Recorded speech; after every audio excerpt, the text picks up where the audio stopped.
Я не могу ни дня без вязания, то есть я когда беру отпуск, это максимум я могу неделю выдержать, но я потом все равно бегу, покупаю ниточки, крючок, чтобы что-то повязать даже в отпуске. В старину на самом деле всегда были мастерские при доме, и это было достаточно удобно. Вот если вспомнить еще царское время, первый этаж, там магазинчики делали, на втором жили. Ремесленники также на первом этаже там строгали, пилили, вязали также, на втором жили. Это комфортно и удобно. На самом деле у нас в жизни и так много стрессов, вот хотя бы этим я себе его минимизирую. Но чтобы мне это не надоело как работа и получать удовольствие. Ну и когда ты спокоен, ты готов делать что-то, создавать новое. Все мы привыкли, надо уважать папу, маму, бабушку, дедушку. И уважение к традициям – это такое же уважение, как к своим предкам. Всегда людям что-то должно помогать верить в себя, в свои силы. Когда плохо, например, я беру вязание в руки, когда голова болит. То есть вот это мне помогает делать изделия более доступными для людей по цене, но руки все равно чешутся, берутся за крючок, спицы, и все равно хочется что-то делать ручками. Рукоделие, в принципе, женское направление, и оно вот тоже есть в славянской культуре название кудель, кудель плела, там, или в орнаменте есть берегиня, макаш, покровительница женского рукоделия. То есть, это все-таки какая-то гармония, потому что когда я стала больше заниматься вязанием и ушла с наемной работы, стала больше уделять внимание вот своему творчеству, честно скажу, что мы стали с супругом меньше ругаться, меньше стали летать сковородки, потому что ты занимаешься чем-то полезным, и меньше происходит выброса негатива, ты меньше раздражаешься. То есть мне кажется, что рукоделие для женщин, оно немножечко уравновешивает нашу энергетику, потому что мы на самом деле очень активные.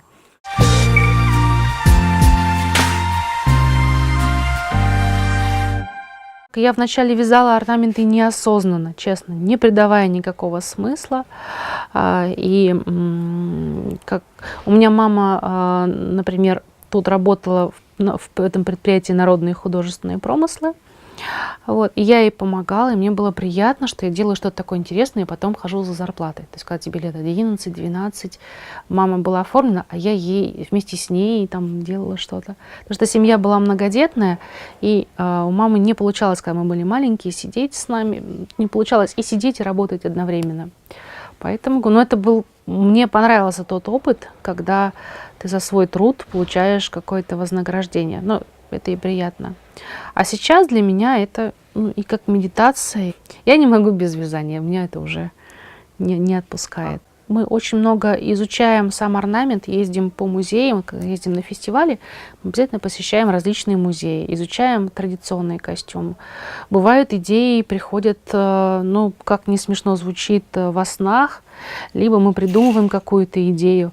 Вот вчера у меня муж ночью сел за компьютер и стал рисовать тоже эскиз для нового джемпера. Он рисовал лайку, чтобы его можно было сочетать со старинным удорским орнаментом, который обозначает собаку.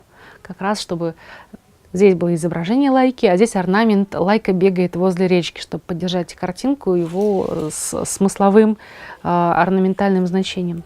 На самом деле происходит спонтанно, и даже муж у меня этим заразился и стал рисовать.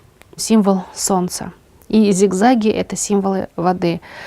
Что тут можно еще сказать? С точки зрения традиции, именно у коми были варежки с чередованием цветов, что говорило о том, что коми народ небогатый, нитки яркие покупали, экономили, какие-то цвета красили, и поэтому либо перевязывали со старой одежды, и поэтому яркие цвета чередовали полосочками, потому что красивой яркой нитки было не так много. Люди пытались очень яркими цветами привлечь внимание и порадоваться, потому что зима, снег, слякоть, серость, осень, весна. То есть у нас 3 сезона, они недостаточно яркие. И чтобы люди лечились от депрессии, то есть возможно, еще поэтому использовали много ярких цветов, варежки в аксессуарах. Поэтому этника, она вся яркая, особенно северная. А это уже совсем такие современные варежки, но здесь традиционный орнамент, он еще называется Зырянский узор. Это символ берегини. Это женщина, берегиня, тоже символ плодородия. Очень хорошо ее заметно. Вот так. Это юбка, руки, голова. Хороший оберег женский.